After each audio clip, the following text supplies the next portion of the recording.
Hey, what is up, everybody? This is Stevie Breach coming to you here. This is going to be us talking all about the WWE Night of Champions 2015 pay-per-view tonight. It's got some ups, it's got some downs. Basically, I'm not going to glorify it. I'm not going to tell you that this is going to be one of the greatest WWE pay-per-views of all time. But definitely on Sunday, I'm going to be sitting down and I'm going to be watching on the WWE Network, and it's going to be one of the shows that I'm glad that with the WWE Network, we basically get free pay-per-views now.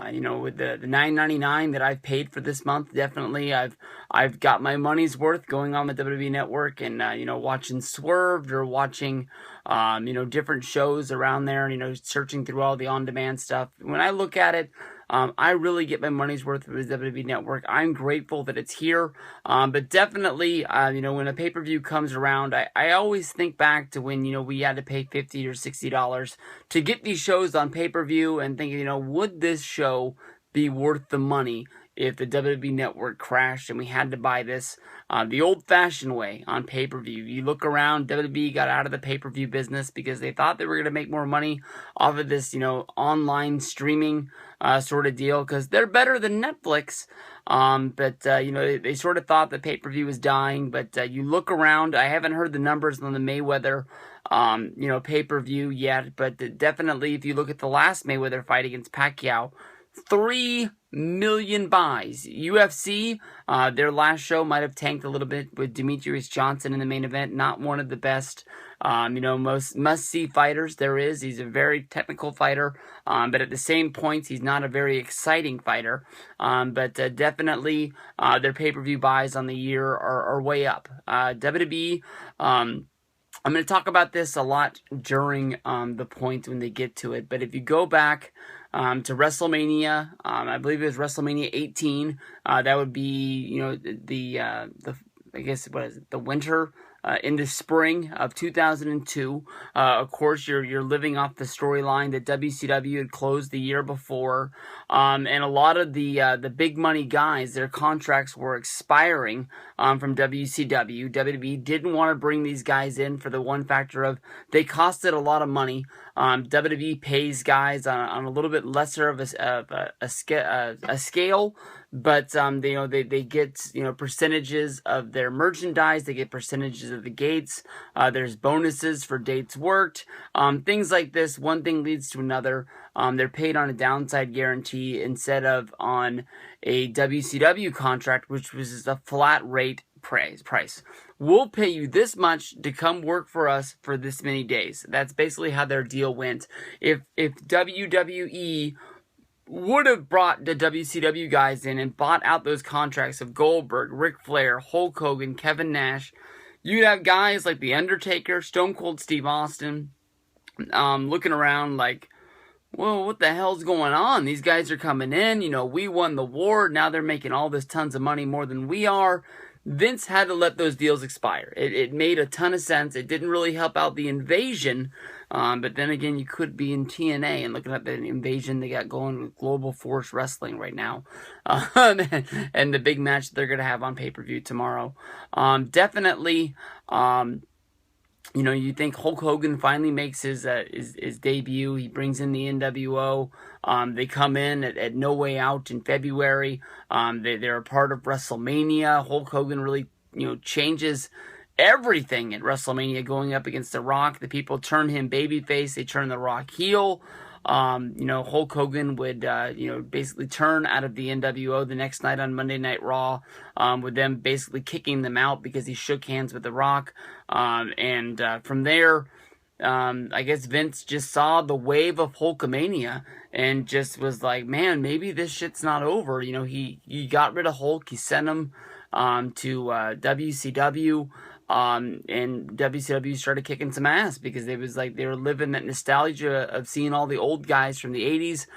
They hadn't seen in a long time. Older people came back to watching wrestling. People that were in college, hadn't watched wrestling since they were kids. We're seeing Hogan, Piper, Flair, lots of the old big names, Savage, and started watching Nitro. And they started kicking WWF's ass in the ratings. So, Vince went with Hogan again. Hogan won the championship. It was the rebirth of Hulkamania in WWF, back at the place where it would have belonged, and it crashed hard. People wanted to see Hulk, but people didn't want to see Hulk as champion. I was one of those people. Hulk beat Triple H, two of my favorite guys of all time, and it's one of the matches that I wish never happened in the history of the world. Triple H building himself up, coming back from the injury, winning the Royal Rumble, beating Chris Jericho, and then I think within a month, maybe 2 months at the most, he does the fucking job to Hulk Hogan, and Hulk Hogan becomes champ. He only held it for a month, but still, it just deflated, I think, a lot of the WrestleMania time. So that's the one thing that I'm thinking about. This pay-per-view is really built around Sting. It's Sting versus Seth Rollins in what is debatably the main event. Some people say it's going to be on earlier in the match, and John Cena and Seth Rollins will definitely be the main event. But a lot like WrestleMania, Sting is the one guy that everyone's talking about. Can Sting do it? Sting shocked the world by showing up on Monday Night Raw when Seth Rollins and Authority tried to unveil the statue. He came out of the box. He started beating up on Rollins. He started holding up the WWE Championship, and he started running around.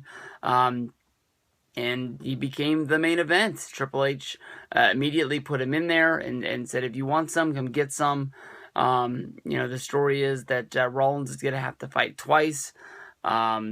He's going to have to fight Cena also on the show. So, when you look at it, it's the Seth Rollins show. Sting is probably one of the big names that they're using to try and draw people in. I remember Brian Alvarez for a whole month on Wrestling Observer, on Wrestling Observer Live, kept on telling people, don't hit the panic button, that Sting's not coming in to be the sixth man in the six-man tag for the Wyatts versus the Shield. They're more than likely going to bring him in for the October pay-per-view and trying to shock the system and give people a reason to subscribe when things start going down after SummerSlam. He was a month off. They ended up bringing him in for September, but directly in the main event, it isn't probably the one thing that I would do. But if Sting is going to be the mystery man going into the Hall of Fame this year, this is probably one thing that WWE is going to hit hard, that he was a championship contender. They gave it all to Seth Rollins and had a great match at Night of Champions 2015. When you look at the rest of the card from there on out, whether if it's the Neville and the Lucha Dragons going up against the Cosmic Wasteland and sort of the comic book of the pre-show, or you have the Shield and the Mystery Man going up against the Wyatts, Ziggler versus Rusev, New Day against the Dudleys, Ryback against Owens, Nikki Bella versus Charlotte. Nothing in the undercard is really, pulling at you saying this is a must-see match. So we will have to see, how this show does as an overall. But when it comes down to it, it's 3 hours of wrestling that's going to be on a Sunday. I'm glad that I get to watch it. It's always fun watching the big shows, especially when you feel like you're stealing them for only $10 a month on the WWE Network. So we'll check this out. We'll run it down from top to bottom. We'll start with the pre-show, work our way up to the main events, and see how we get there. Peace out, everybody. Alright, what is up, everybody? This is Stevie Breach coming to you here with the Night of Champions kickoff party. They're going to kick off with the pre-show like they normally do. For a few months, they were running with the gimmick that they were going to do 2 different pre-show matches, but I guess they've toned it down to the point where they're only going to do one pre-show match. But when you look at the Night of Champions, I think as of right now, I think it's been 8 matches that are announced. Having only one match on the pre-show isn't that bad, especially when it's a 6-man tag. You've got the new teaming of the Cosmic Wasteland, which is the Ascension and Stardust. Stardust, to me, just still has one of the most goofiest 8x10 pictures, or just that picture that they prop into all of the match cards. It looks like he's supposed to be one of the biggest, goofiest, just cartoonish Santino guys. And instead they make this guy out to be like one of the all-time greatest comic book villains that just will never go away. And speaking of never going away, they're wrestling against Neville and the Lucha Dragons in the feud that will never end.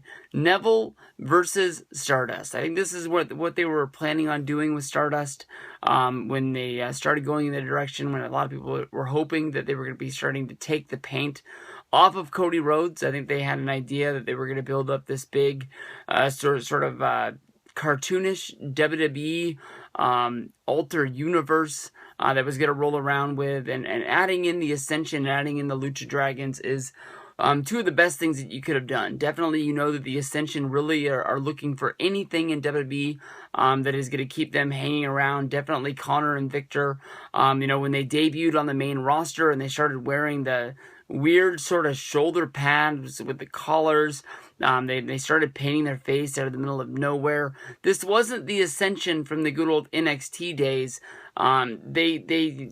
I don't know, man. Honestly, to me, I think they were a team that really could have done something in WWE.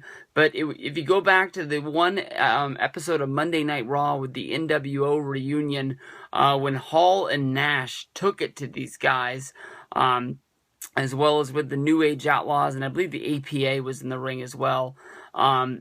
Just horrible way to establish booking a new tag team. They've done this millions of times, whether if it's like with Randy Orton and the Legend Killer, use those guys in the ring to just have the Ascension should have beat up all 6 of those guys, even if some of those guys aren't able to wrestle or, you know, they're scared of them breaking a hip or something like that. At least just, you know, run at them and make the guys fall. And show them that they're a little bit scared. If you got, you know, Hall and Nash, who, you know, will probably be main eventing the next spring break, you know, indie show, with all their, well, I can't say that about Scott Hall, I apologize. I was thinking about, you know, in WCW, when their gimmick was that they would show up to the shows with the cooler, and they were just wearing regular clothes, and all of a sudden, you know, they were, you know, forced to come back, and they wrestled against those, I guess they were strippers, or porn stars, or something. I just remember that one chick, the Asian one, had huge cans. Huger than huge cans.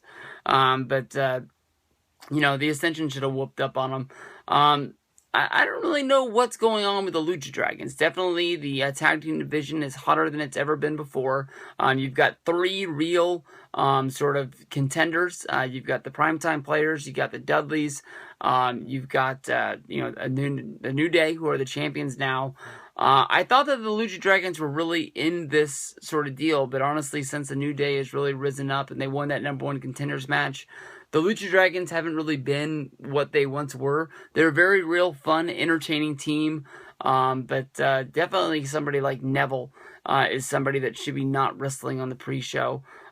If they're trying to build this guy up to be some sort of a superhero, you know, battling these guys, and they like putting up the little comic book graphics, make the matches mean more and make it where they're actually wrestling on the real show. Neville's the guy that I think definitely could be a real force inside of WWE, and is one of those guys that when he's wrestling on the pre-show, I don't think he's really getting the chance that he really should. This should be a real fun, real entertaining team. You think of all the high-flying antics that Neville and the Lucha Dragons are going to bring to this one. You got to think as them, you know, just establishing Cosmic Wasteland as a real faction. You know, even though they weren't used on Monday Night Raw and strictly used on SmackDown, they more than likely got to get the win here. I'm pretty sure. I think that's just the way it's going to have to happen.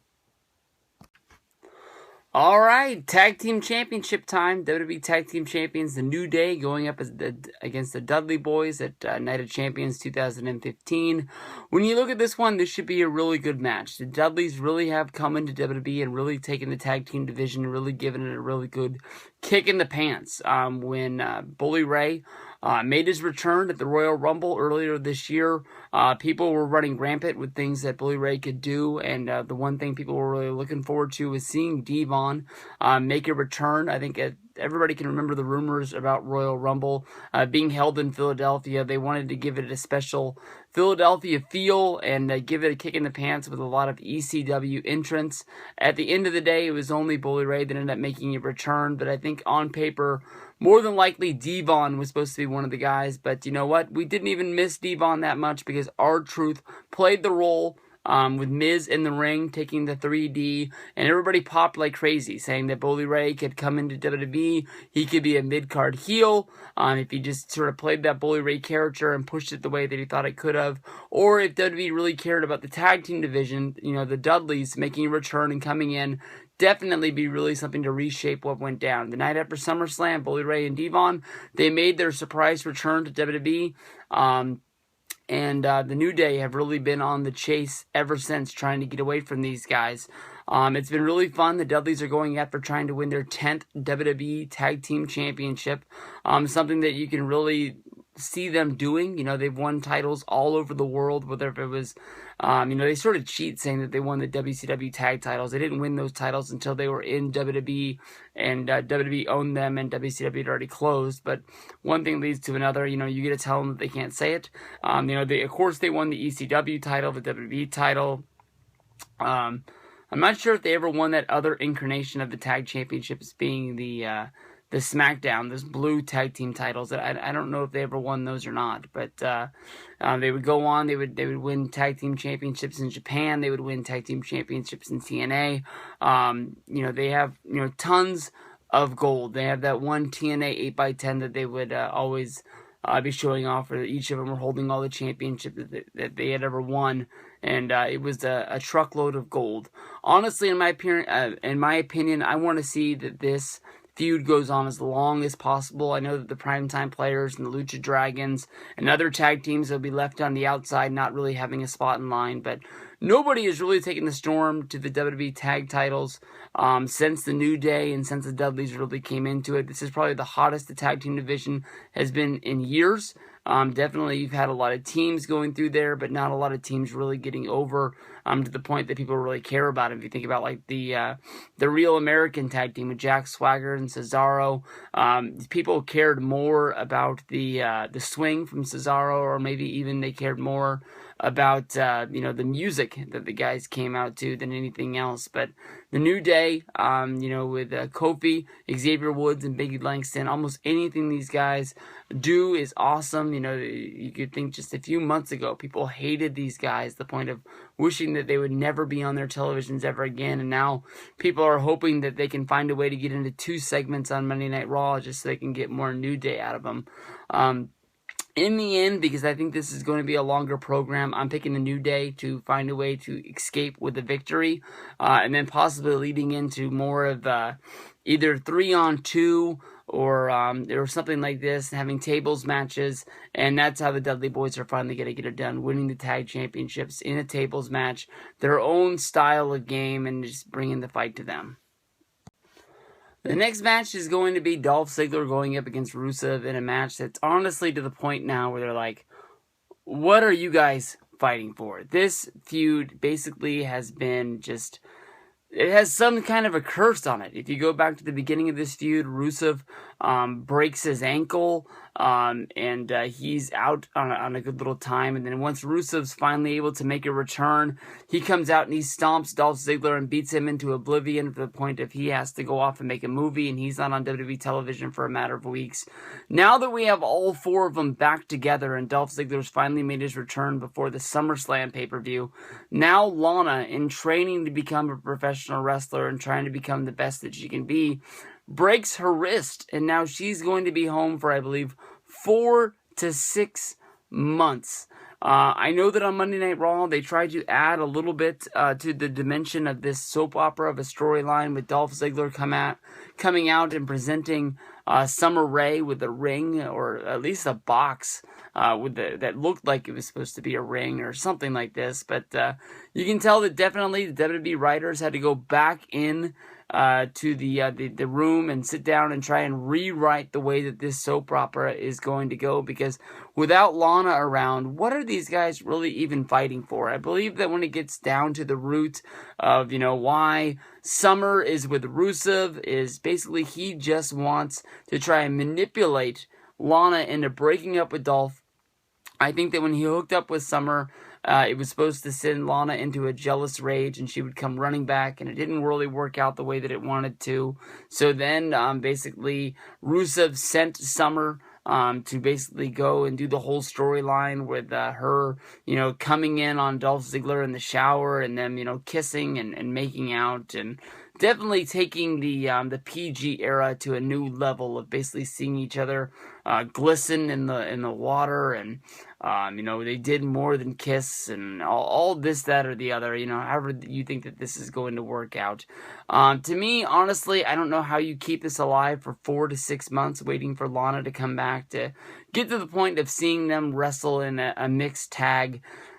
You got to get to a point when you just blow this up and just say, you know what, we might have had a major good storyline on paper, but it is just not going to work. Maybe find some way to have Dolph and Summer hook up with each other, leave Rusev as a single, let him just sort of, wrestle some matches against some guys, and then when Lana comes back, just act like nothing ever happened. Put them back together, make her, put her back in the dress suit, and then put her behind Rusev barking orders, and just have Rusev out there pounding some ass, because that really worked for a long time. And the second they tried to mess with it, because they thought that Lana was going to be some sort of a pinup model for inside of WWE Magazine or on the website, or whatever they were hoping that she was going to be, whether if it was, bringing back the Divas Illustrated, with swimsuit edition or something like that. Vince saw something in her that basically nobody else saw, and once they started spinning her, trying to make her a bigger deal,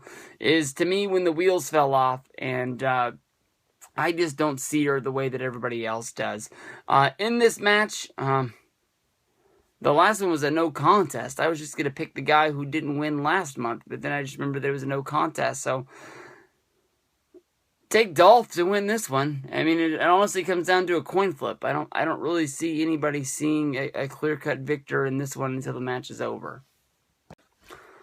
Alright, as it turns out today, I am a little bit surprised to say, but the 6-man tag in the middle of the show is probably one of the most talked about matches on the Night of Champions 2015 show. Dean Ambrose, Roman Reigns, and the Mystery Man going up against the Wyatts, of course this being Luke Harper, Bray Wyatt, and Braun Strowman. This is supposed to play off a lot of like that Elimination Chamber 6-man tag when we finally got to see the Shield and the Wyatts in the King of Trios match, of basically trying to find out who was the better heel faction inside of WWE. These guys went into the chamber, well, not into the chamber, into the pay-per-view, the chamber, and they beat the hell out of each other. A lot of people thought this should have been the match of the year, and in this match, we get to see if they are able to live up to it and do it again. With 4 of the 6 members still being involved in this, will the factions live up to being what they were? Lots of talk about the Mystery Man, who this is going to be. At the end of the day, will this be a lot like Survivor Series 1990, and the Mystery Man pan out to be someone like The Undertaker, someone getting their big WWE debut, getting a call-up from NXT? Will it be somebody like Baron Corbin, or will it somebody be like Braun Strowman, somebody who's, on the NXT roster, training at the power plant, never been used on television, getting some experience on house shows, but they just decide, the only way that this guy's really going to learn is going out there and trying it on his own, and just pushing him up there and seeing what the hell is going to happen. Because of the beard, because of his size, Braun Strowman was one hell of a fit to fit the Wyatts. He hasn't embarrassed himself on television like a lot of people are saying that he's going to do. A lot of people that have seen his matches from, the house show loops of NXT have said the guy's not that good. But we've seen him in singles matches, we've seen him in tag matches on Monday Night Raw. And like I said, he hasn't really embarrassed himself. So I think he's been able to live up to it. He's got the size, he's got the beard. It's just about all you need to be one of the Wyatts. I think if it would have been Adam Rose, if it would have been Bo Dallas, I don't think that would have hit that good. But I think definitely this Mystery Man has to be something. If you're following along with WWE storylines, the easy bet that the Mystery Man is going to be is none other than Randy Orton. Orton agreed to sort of join the group, fight along the Shield, and go up against the Wyatts. And, after his match with Sheamus, from there, they beat him up. They left him laying. It wasn't one of the worst beatdowns of all time, but it was enough for him not to be involved on Monday Night Raw. we'll have to see with SmackDown coming up on Thursday what's going to be the final outcome. If Orton is able to rejoin, if he doesn't fight this fight, he's going to come off like a major wuss. We saw one of the Usos stand up on SmackDown trying to join this, and he ended up getting beat up, and he's been taken out of action. That leaves the question mark, will one of Roman Reigns' other family members like The Rock join this? I don't think The Rock is going to be showing up for Night of Champions to be the mystery man in a 6-man tag that no one's going to remember. Possibly after Monday Night Raw the next night. If he's coming back, it's going to be the main event. It's going to be him filling in for Sting or something like that and winning the championship. He's not coming back for nothing here. It's The Rock. You got to remember he's one of the biggest movie stars in the world. Not only is he, a former wrestler. But when it comes down to it, I watched a video on WWE.com of Roman Reigns saying the mystery man was going to be Great Khali. Dean Ambrose was saying it was going to be Savio Vega of WWF past. It honestly could just about be anybody. Baron Corbin, I've heard that it was all a internet fake, that it was a Photoshop, and it never really was up on WWE.com. When you think about it, he, as well as anybody, can join this group and make it be believable. I think because of the mystery man, unless the mystery man turns on Roman and Dean, you gotta pick, the Shield. I don't see somebody stepping up to the plate and saying that they're gonna fight along with these guys going up against the Wyatts and losing.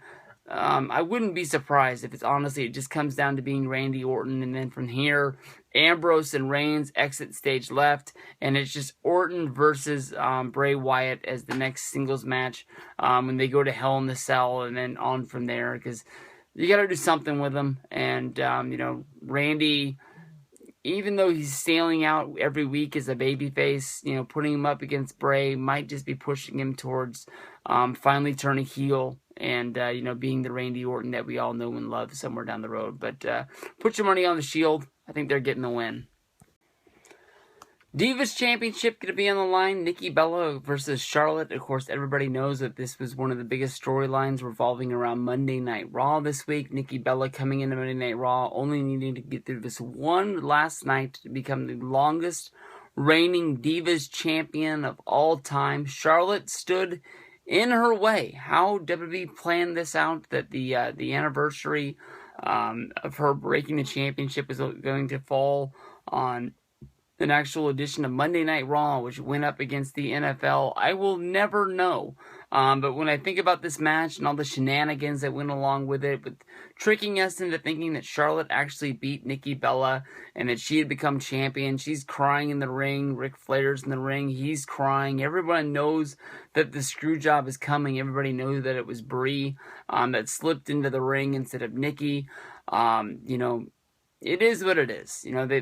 We all knew that these girls were going to have a match when it came down to it at a Night of Champions. They already made the little pay-per-view picture poster deal, whether if it was going to be a rematch or whether if it was going to be another championship match. We got what we got. And the only way that I can really explain it is out of the words of Ric Flair. Ric Flair tweeted it out after Monday Night Raw, when he said, "You can only escape the inevitable for so long. Sunday, Charlotte, Night of Champions, WWE. Charlotte is going to win that Divas Championship. There's no doubt in my mind. Stephanie has already stacked the deck against Nikki, basically saying that she needed to, keep everything fair inside of Night of Champions. She needed to, make the Divas Revolution be a real straight and narrow. She needed to come and she needed to bring, what's the word I'm looking for? She needed to make the Divas Revolution mean something, and that's what she was there for. She wasn't going to let the shenanigans of Nikki Bella ruin the Divas Championship with all of these girls coming in and all the hype on the Divas division. It's Stephanie's little baby. Basically, she made it where Nikki Bella is going to go into this match as the champion, but if she is counted out or disqualified, anything that would not be a real match, she's not getting out of it this time against Charlotte. She is going to be stripped the Divas Championship, and it would be awarded to Charlotte being your new champion, and that Nikki Bella's title reign as being WWE Divas Champion for the longest time would be done. Charlotte, I think, is one of the bright young forces of WWE. You know, she's coming in, you know, fresh off of her run as the women's champion in NXT. I think she's really going to fit well into the WWE with her having the genes of Ric Flair. I think that WWE is really going to like this, and, you know, as soon as they're able to get all of the 4 girls from NXT fame up onto the main roster, we're going to be seeing tons of great matches. Nikki Bella, I don't think she's going to disappear. I think definitely with Divas Revolution, you're going to see, you know, more than one match on Monday Night Raw or SmackDown. I think getting 2 Divas matches on the show, definitely you can tell that they have a very large roster of Divas. And a lot of them now can really wrestle. So we'll see what this brings to Divas Revolution. Getting the championship off of Nikki and onto someone else is the first step of really building this division as well. That's not really knocking Nikki. Nikki and Brie both have really stepped up their game since leaving and returning to WWE around WrestleMania 29. I was one who really rolled my eyes like, what is the point of bringing these girls back? They don't really bring anything to what is going on. Of course, at that time, you know, there was the rumor of Total Divas, and they were actually, you know, fishing out, trying to bring in more girls who had left, like Eve or Maurice, trying to see if maybe having this reality show on E was going to be enough to bring them back, and it wasn't, and it was only the Bellas that came back, but Total Divas had its run. Honestly, I haven't watched it in a good while, but I think there's always going to be something in the WWE for Nikki and Brie. They're girls that really can wrestle. Hopefully they don't just get used as sort of like the guest hosts of Monday Night Raw's, you know, friends in the back, just being like, I don't know, they were basically treated like escorts for a while. Week after week, they were just in the back doing things with whoever the guest host was. But we'll see. I'm picking Charlotte to win it. I think it's a lock. I'll have to tell you the truth and tell you that when I looked at the Night of Champions card, I did have a lot of feelings about Sting being in the main event as being something that we really needed to see. But I'm really surprised when I look at this card and I'm planning out the videos that I'm going to make for all of these and preview everything that I think is going to be happening at Night of Champions to give my predictions on everything. Somehow when I look at this Ryback versus Kevin Owens matchup for the Intercontinental Championship, this is the one match that I really am just really into. I really want to see how this match works out. I think that these guys are going to be able to go out and really deliver a really good match. I think that WWE, as of right now, is really happy with Ryback. I know everybody right now is really down on CM Punk and basically thinking that, you know, they put the title on Nikki Bella to beat AJ Lee's you know, longest reigning title reign. Is one way of, you know, sticking the knife in the back of CM Punk for leaving and going to UFC. And you know, Ryback in the Art of Wrestling interview really is the one guy that CM Punk really went after. So now they've built this guy up to the point of putting the Intercontinental Championship on him, and they're really giving him the push, and they're trying to make him into a credible superstar that people really care about. I think that honestly with Ryback, as soon as he did the public relations tour of going on to the Chris Jericho podcast and telling the story about, you know, being a fan of reading the book The Secret and basically being a guy that really wanted to be a wrestler. It's been his life passion ever since he was a little kid, and he went to the Las Vegas house show where he got to be the guest timekeeper and working his way all the way up into being a member of WWE through going through Tough Enough and everything that went along with that. I think that they've really sort of pushed into the light of being one of the main guys. And some of the promos that Ryback has done, even the one on Monday Night Raw that people were really down on, to me, when I watched him back, they really do come from the heart. He might not be the best talker there is, and I think the less talking that Ryback does, it's for the better. But you know, he's a guy that I really like. I can feel it for him right here. Kevin Owens being one of my favorite superstars. I know that he's really getting the shaft right now as a guy that, is carrying around a lot of weight. He really trained really hard to get into shape for WWE to bring him in, and then everybody was really high on him because he was training really hard when he was at the Performance Center, and he was always in really good shape. And now that he's sort of joined WWE's main roster and he's on the road, people are seeing that he is, getting bigger again because he doesn't have the I don't know if maybe his eating habits are different because he's not at home and he's not on a strict sort of diet, or if he's just not working all the time.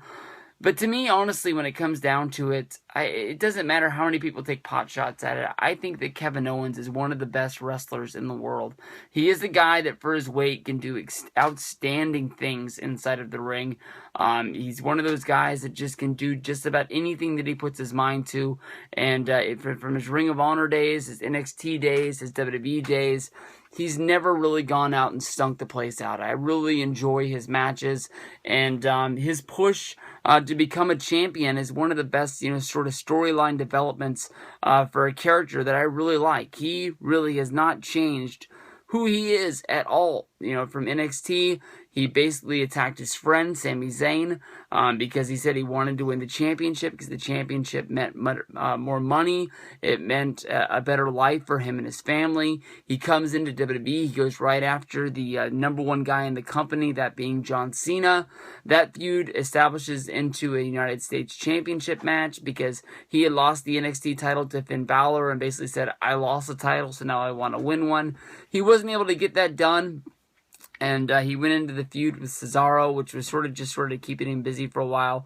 And now here he is, basically saying, feed me more. He doesn't care how big he gets. He's going after Ryback, and this is going to be one of the ones. I really think these guys are really going to go out there and really beat the hell out of each other, and this is going to be a good match. I'm hoping that Owens can win the Intercontinental title. I'm sure as a real wrestling fan, it's going to mean a lot to him. And if you think how much, when he debuted, ESPN went bananas over the fact that he came out there to fight John Cena, and his wife taped, his joy of not knowing that his dad was going to be on the show. He's excited that he sees his dad debuting, and then all of a sudden it sets in like, I'm going to fight John Cena. What do you think it's going to be like when Kevin Owens comes home with that Intercontinental Championship for the first time and shows his kid that he's a champion? I know that he held the title in Ring of Honor, and that might have just not meant the world to him, but coming home with the WWE Intercontinental Championship, I think is going to change the world for that family, and I think that's why I'm picking Kevin Owens to get the win tonight. Lots of talk surrounds Seth Rollins in the Night of Champions 2015 show, whether him versus John Cena for the United States Championship or him versus Sting is going to be the real main event. What's going to go on last? Do you want to value the United States Championship over the WWE Championship, which has a longer sort of meaning, a longer sort of reign? John Cena is, the poster boy of the company, even though since WrestleMania 31, he's taken a backseat role, and pushed guys like Rusev and Kevin Owens, and sort of really built up that mid-card and really built up the United States Championship. I know that one of the things that Cena was trying to do was bring life into the United States Championship. But honestly, in my mind, I know that you're trying to build that belt up to the point where it means something. Because for years, whoever held that belt, it just meant that you were going to be losing on Mondays and Thursdays on Raw and SmackDown. And then you would find a way to keep your championship every month at the pay-per-view.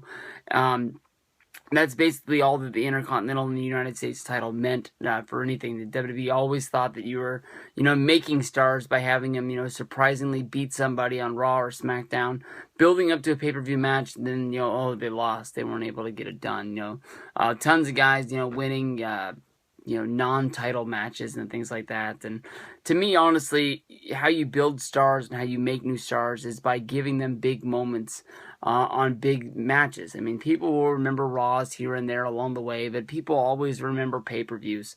Maybe it's because people don't really have time to watch the TV week in and week out. Maybe if they're watching it live, it's something that really sticks to them because you remember where you were when this thing sort of happens. But the pay-per-views have always stuck into WWE's, fans' minds of something that needs you need to see. I know lots of people that have the WWE Network, and that's all they watch. They sit down, they watch the pay-per-view, and then they don't turn the network on again until the next month, and that's just the way it's going to be. For Cena, he got a Raw deal.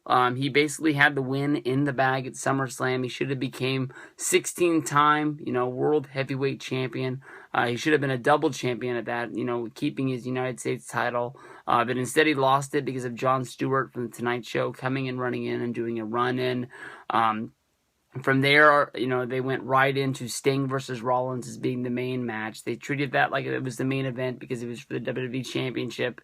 Cena basically got this rematch because of the technicality by coming in and saying, hey, you Authority, you said that all the titles would be on the line.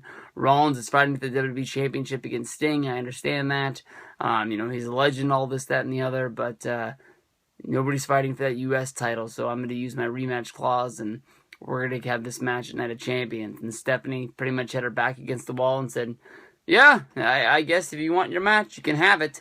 Even though, the Authority is behind Rollins, and, there was nothing that they could do. They couldn't talk Cena out of this one. So they're going to get in the ring at Night of Champions. They're going to do it again. United States Championship is the only belt that's on the line for Cena. I honestly could see Cena winning his belt back to sort of get a win over Rollins. But at the end of the day, I think if you want to make Rollins, you have Rollins beat Cena yet once again. You always can roll this into, pushing them at Hell in a Cell, in October. Somebody's got to be in there, and I don't really see them, unless you put, the triple threat of, Ambrose, Rollins, and Roman in the Cell to sort of finish off all of the feuds that these guys have.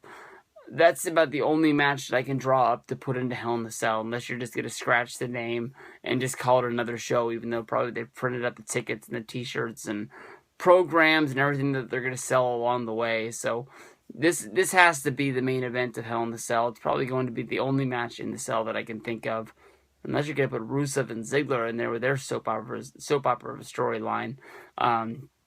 I'm not sure, unless you're going to start off a feud in there, and that never works out well. But I'll pick Rollins to get the win. I think that him beating both guys means more to him becoming more established champion and getting more hated, and that's just about it. I pick Rollins to win. WWE pulled off a really smart move, putting Sting in the Night of Champions 2015 show. Honestly, in my mind, this pay-per-view, without Sting, just having Cena versus Rollins as a main event, doesn't live up to the hype that what it is. Bringing in a guy into WWE that we haven't seen since WrestleMania, and never seen before since then. I mean, even when they used the cheap tactics of Sting wrestling for the first time ever on Monday Night Raw, it added a whole lot of importance to that Raw going up against the NFL. And even though the match that was being plugged for the whole 3 hours of Monday Night Raw, Sting versus the Big Show 1-on-1, never really took place because of an interfering Rollins taking advantage of having Sting in the ring and making it 2-on-1 before John Cena came running down to make the save. Gave a real special feeling to what was going down, and seeing Sting actually wrestle a real match on, I guess you could basically say free TV, even though it's cable television, and you're paying to see the USA Network, really was a good tactic. I don't know how many of these people are going to be going to the WWE Network, ordering the network and making sure they're seeing Night of Champions. I'm guessing that there isn't going to be that much of a real big bump, but at least it didn't give people a reason to dump the WWE Network early, because, SummerSlam was last month. You didn't really have anything that looked that appealing for this month, and I'm sure there's some people out there who, paying $10 a month for the WWE Network might make or break their budget. It's just the way some people out there live. But Sting coming in, you had to sort of disband your disbelief, a lot like you had to do with the Undertaker storyline, which Undertaker versus Brock was at SummerSlam this year. It didn't really make a lot of sense that Undertaker would return and be so ferocious after his streak being ended, even though he wrestled at WrestleMania 31 against Bray Wyatt. Something they didn't like to bring up along the fact, WWE has never, not talked about the fact that Sting wrestled Triple H at WrestleMania 31. That match ended up being a match within a match, ended up turning into basically being the Monday Night War relived with DX versus the NWO. Everyone getting involved in this match. Triple H nailing Sting in a sledgehammer right in the middle of the ring and getting the 1, 2, 3.